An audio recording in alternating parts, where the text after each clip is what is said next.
ಏ ಗಪ್ಪ ಏ ಮಮ್ಮ ಈಗ ನಾಲ್ಕು ಚಾಲು ಆಗೈತೆ ಹೋಪ ತಡಪ ಇಲ್ಲ ಐತಲ್ಲ ಈಗ ಅಟ್ಟ ಯಾಕೆ ಇನ್ನ ಬೇರೆ ಬೇರೆ ಕೆಲಸ ಇವನವ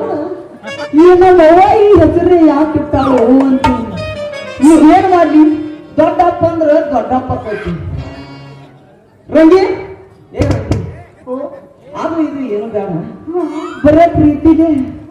ದೊಡ್ಡ ಮಾಮ ನೋಡ್ಲ ಪಾಠ್ಯವ್ರ ನನ್ನ ಬಿಪಿನ ಏರ್ಬೇಕು ನಾ ಏನ್ ಮಾಡ್ತೇನೆ ನನಗ ಗೊತ್ತಿಲ್ಲ ದೊಡ್ಡ ಮಾಮ